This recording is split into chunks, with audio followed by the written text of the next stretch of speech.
Welcome back to our Difference Maker Leadership Podcast for 2023. We're using this series to share the stories and learnings of successful leaders that are making positive impact in the world around us, with the hope that we, the total Diamond C community, all of our friends and family, are inspired and challenged to greater heights. So with that, I'd like to welcome today's special guests, Mr. Jose Fuentes, who is one of our maintenance leaders here at Diamond C, and his daughter, Miss Nayeli Fuentes. Thank you so much for having us. Yeah. Thank y'all so much for investing a few minutes of your time with me.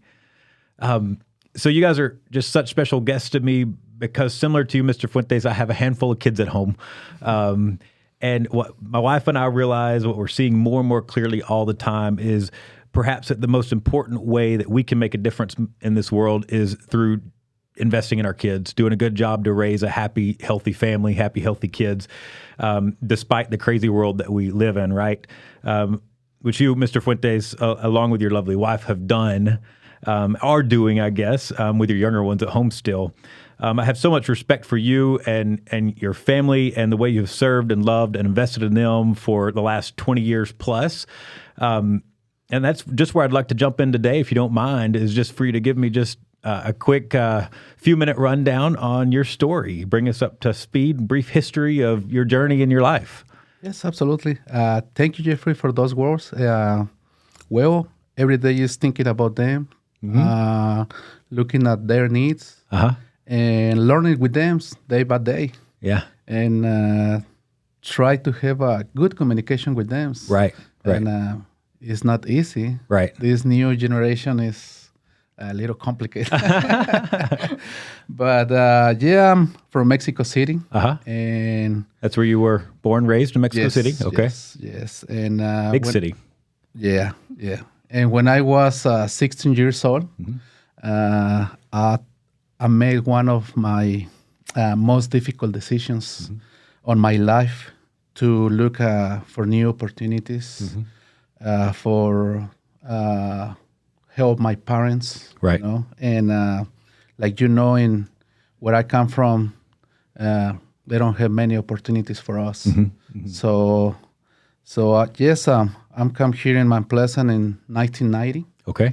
And I remember my brother asked me if I want to go to school or I want to go work. And I told him, I plan to stay here just for a year. And back to Mexico and make a small business, to keep support my parents. Okay. But I'm still here. I have 33 years now, and it's difficult when you are on another country, different culture, and the language. Right. The language. I'm here, like I say, 33 years, and it's complicated, the second language for me. Right. No, you're doing great. Yeah. You're doing great with it. How long did it take you to learn English? Well, to get where you could have a conversation? I'm still learning. You're doing great. As long as I've known you, for sure, several years. And, my first work, when I started working, was on pilgrims. But over there most of the people is Hispanic people. Okay. So it's not a chance to practice the English. Okay. I take a 2 years English class in college. Okay. But I never practice. Okay. So when I'm started working here is when I'm started practice my English. Okay. Perfect. You're doing great. Yes. So and then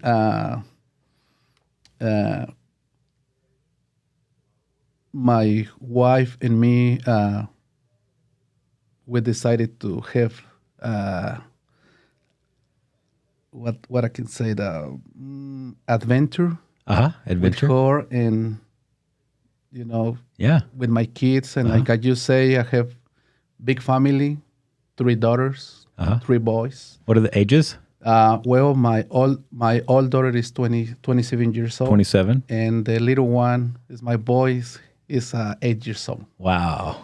Yes. Wow. Almost 20 years of, wow. It's a big range. Big spread, yeah. Well, my wife and I started a beautiful adventure with them. And I always talk with them about the importance of being better fighting for what they want, Right. and to be different. Yeah. And on that way, try to help others. You know. Absolutely. Yeah, and I know it's not easy, but it's possible. It's possible. So we also talk to them about our needs and barriers that we have at the moment, so that they're motivated to be better. Right. know? So there are always ups and downs, but the most important thing for me was and is that they know that we are not alone. Right. That there is someone more important than us, and that is God. Yes. With Him, everything is possible. Yes. And so I think that up to now, we are doing well. Yeah. Thank you so much for sharing that. I think the first time I was exposed to your family was the scholarship banquet, like a year or so ago, and I was so impressed with Nayeli, and your younger sister was here also then, and just the trajectory that you guys are on. And I think that's how we ended up in this conversation when Noemi and I were, brainstorming leaders and families and people that, we would love to feature stories on the podcast. And so I'm curious, Nayeli, from your turn now. So can you share just a bit of your story? You're second in birth order, right? Second oldest, yes. Second oldest. And so what was it like growing up in the Fuentes household? And what are you up to these days? Yeah, so I think my story pretty much picks up where my dad left off. And I think it's so special that I have him here because I'm usually just kind of saying, oh, my parents did this and that. And so having him here and say his story from, his own voice and his own perspective is pretty special. Absolutely. And so, growing up in the Fuentes household, I think was special in more ways than one. I think we grew up in a very loving family. But something that I'll always be proud of sharing is that we grew up in a Spanish-speaking, low-income household where, of course, at that point I had no idea, but we were struggling financially. And so I remember, growing up, going to school every day, getting ready. And sometimes I would come home with like a backpack of food from Titus County Cares. I think it was like every month. And I would be so happy at getting all these snacks. And like I would be like telling my friends I got these snacks and taking it home. Or during Christmas, Titus County Cares as well, or the community does like a toy drive, different churches. And so my family would get that. And I was like, oh my gosh, how cool we got these. But what I didn't realize is that we got them because we were struggling financially. Right. And so, of course, the language barrier as well. I was in ESL, all of my siblings and I were in ESL I think I was in ESL till third grade, which is English as second language, where you kind of learn. And so navigating through kids telling you words in English, sometimes maybe insulting you, and you're like, what is it? And going home telling your parents, hey, so what does this word mean? And so it was definitely difficult. It was definitely, again, at the time, I didn't realize what was going on, but I did see, my dad working 2 jobs sometimes. Sometimes he wouldn't be home because he was doing overtime. But I think something that they always instilled in us from the beginning was the importance of our education and of hard work.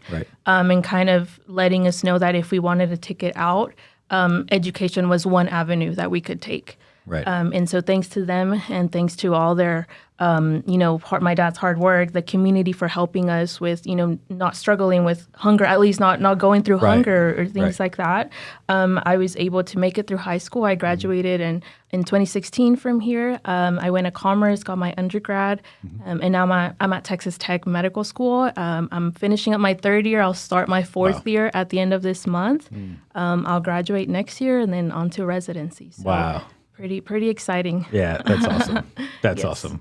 I love many of the things that you just shared in that story. I think I can pick up on perhaps what some of your dad's. My next question for him is key leadership philosophies, and maybe I'm picking up on some of them through the story you just shared. But I love that one of the first things you said is that you always knew you had a loving home. And that just as a foundation for the growth and success of anything, right? Starting with the family unit, but that's so much of what we, imperfect as it is, so much of what we strive to do at Diamond C, and I think in any organization that wants to grow happy, healthy people, we have to start with some kind of foundation of love and care and respect for one another, right? So, Mr. Fuentes, what would you say as a father of 6 and leader in your job? I'm going to say a very influential leader among your peers, among your team, would you say are your key leadership philosophies or principles? Well, to not be afraid of the challenge and opportunities that life give you, to take advantage of those opportunities. Okay, so and also to try and fight to find success. Yeah. And if you did, well, feel proud of yourself. And if not, well, you are left with the satisfaction that you try. Right. And you can think about what went wrong and to improve. Yeah. Yeah. Yeah. Beautiful, because that's exactly what she just said. I mean, and your daughter's story is exactly what you just explained. Yeah. Take advantage, jump at the opportunities, take the opportunities. Don't be afraid of the challenges. Gosh, that's so much of the story you just shared. And, coming to that realization, low income, Spanish speaking household, those things, and then being able to, you've taken some chances. You've been bold in your moves. And, at some point along the way, you said, I want to be a doctor. And that's a pretty bold ambition for anyone in any circumstance. Yes. The amount of education and all required, but you're doing exactly what your dad prescribed as his key leadership philosophies. I love it. That's amazing. So part two to that question is kind of what would you say have been the key experiences or things in your life that maybe shaped your leadership thinking? What made you think that way? Okay. In my experience, 7 years ago, I started working here for Diamond C as part-time. And 2 years later, Diamond C offered me the opportunity to work full-time. To me, I mean, I didn't feel sure about leaving my other job since I had been working there for more than 20 years. Oh, wow. I did not realize you were there so long. So it was a good place, but I still made the decision to thinking that it would not be the best one, but I had to give it a try. And look, thanks to God and Diamond C, I have the opportunity to be where I am now. Right. Yeah, and continue to learn from my mistakes and successes. Yeah. So you had to take some chances and see it play out for yourself. Yeah, yes. That's sometimes the best lessons we learn in life, right? Are the ones we experience, maybe the hard way sometimes, and the chances that we take. Yeah. So Nayeli, how have you seen your father's principles or philosophies play out? Those are usually the things that we're not too conscious of as children, as you just kind of alluded to a moment ago. But I'm sure some of those things have become clear to you in recent years. Yes, 100%. And I think even now, like just me and my sisters will sit down and reflect and just kind of talk about it. We're like, oh yeah, we didn't realize this had been instilled in us, and my parents had done such a good job at like guiding us, and this is the way we are, or we think the way that we think. And so I think now, as through those reflection and those conversations with my siblings, it's just become more clear. Right. And in a perfect example, one, of course, is even pursuing higher education, being like, how can you pay for college, and asking for those mentorship and not being afraid to take that next step and to take risks. But more importantly, I think now in medical school, so the first year, usually there's a lot of opportunities, like leadership opportunities through clubs and organizations where you can apply, get an interview maybe, and maybe get it. And we're talking about a class of like 180 students, and there's only like 4 spots. Wow. And so one of them, there's a student-run free clinic in Lubbock, which helps the uninsured population in Lubbock County, and it's a huge part of the medical school. And so as the first year, they like released the application, and I just remember looking at the requirements, and I was like, oh God, they only picked 6 students. I was like, oh my goodness, there's definitely people way more qualified than I am, but it was something that I really wanted to do because, again, it was part of my life growing up, kind of not having insurance. And so I was like, I remember my dad's advice, my mom's advice to always tell us, never close a door on yourself. Yeah. Try it out, take that risk, and the worst they can say is no. And at least you tried, like my dad just said. Right. And so I was like, I'm going to try it. And if I don't get it, I won't get it. And luckily I got an interview and I was one of the 6 students selected. And that entire year being part of that team, working with the medical directors really, really shaped me into who I am today, but also the type of provider that I want to be in the future. And so, again, I would sit down and talk with my sisters about that specific experience and more throughout medical school. And so I think, like my dad said, or like you alluded to as well, it's such a reflection of the good job that my parents did and in their hard work and also their sacrifices that they had to do. Because now my older sister, she got her master's in public health and she has like her dream job.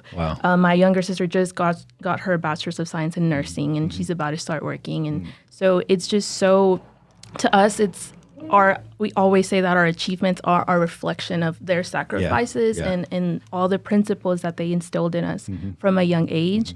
And so to just see them and being able to let them know that it wasn't all like in vain and for nothing is super, super, super special for us as a whole. Absolutely. Such a beautiful thing in your years and years of consistency, right? Sure. Serving your family day in and day out. Years of consistency, and then it's I think of like you throw the stone in the water and the ripple effect, and that's what your leadership, your consistency, your sacrifice, your care and love for your family, it's doing that. It's rippling into the world around you, which is just a beautiful, beautiful thing. So last question for Nayeli. At Diamond C, we're always striving to be intentional, to take action and apply what we've learned. So as you think about the ways that your dad's leadership has impacted you and your own leadership journey so far, how would you challenge our viewers to take action to make a positive difference in the world around themselves? I think it would be to lift as you climb. I think that's kind of a metaphor that's I learned about and kind of benefited from, I guess, during college and even now, which is just, as we're ourselves striving and pursuing these goals, we're climbing whatever journey we need to go through, we can bring others with us and we can help others get to the point where we're getting or even farther than we're getting. Because I think there's plenty of room for all of us in whatever direction we're heading. But a lot of the times we're so focused on us and maybe our failures and maybe our own things that maybe are knocking us down that we forget that we've made it so like this far and there's someone that is dreaming of getting to where we are and we can provide so much advice, mentorship, and resources that other people maybe don't even know about but would benefit so much from and would help them get to where they are. And specifically, like my dad said, he started working here at Diamond C, and I mean, I've seen him come home with like his Strengths Quest questionnaire, and that's something I did in college as a freshman during my leadership course. And I never imagined that my dad would, be taking a strength quiz, and I'm like so thankful that the company provided that for him, and him being a coach for his volleyball team or soccer team that, Diamond C kind of sponsors, allowing him to grow as a leader and having access to those positions as a person and throughout his life is just so something that I'm so grateful for. And again, like I said, like just making sure that we don't forget that our paths are hard for sure, regardless of what we're pursuing. But I think there's always a high school student that is looking at you different. It's like, hey, I want to open up a company one day, and it's like, well, here's what I would advise you. Hey, come with me on this journey. With me, students that want to go into medical school or in the medical field in general, and allowing them to be like, this is the courses you need to take in college. Oh, you're low income. These are the programs that can help you. And kind of just, again, take them along on a journey, lifting as we're climbing, so that at the end of the day, all of us benefit from that, not just the world, but specifically like our community here in Mount Pleasant. Great challenge. Great challenge. I love it. And to some extent, it's counterculture to some extent. So much of seems like a lot of our society is find your own way, make your own way, do what's good for you, kind of thing. Which is not all bad, but I love the balance that your challenge brings to that. And none of us got to where we are on our own. Right. We all had someone. Be it parents, friends, neighbors, something, community. We all had someone pouring into us, supporting us, giving us a solid footing of some way, shape, form, right? To take a next step. And so sharing that and being generous with that and investing that in others is so meaningful and impactful, and such a worthy challenge for everyone out there that's listening. What was the quote? Lift as you climb. Almost said step as you climb. Yeah, step close and enough. lift as you climb. Lift as you climb. Don't forget it. Lift as you climb. So, Mr. Fuentes, I just want to say thank you. Thank you for a job well done and for the role model that you are to me and to your peers and to so many others around you. You're nothing less than a difference maker in the lives of a lot of people, no doubt. And Nayeli, thank you also so much for joining us, for sharing your perspective, and for your ambition to honor your family. To build on the strong foundation that your parents kind of set for you and worked to establish for you. I think it's a beautiful thing when that ripple effect happens that we were talking about, when the difference maker legacy lives on and grows through the generations, which is, gosh, my hope and my prayer for my kids, right? Is someday, that they'll say that I provided the same kind of, my wife and I provided the same kind of foundation for them to grow on. And just as we started, that's perhaps for everyone out there that has families, for sure, that's perhaps one of the most impactful, important ways that we can make a difference in the world around us is through our children and our families, right? Friends, absolutely. Families, communities, those things. Okay. Great job. Thank you both so much. And with that, I just want to say thank you all for listening in and learning with me today. Now let's dig deep and apply these lessons and to go and, as we say at Diamond C, do work, love strong, and be the difference.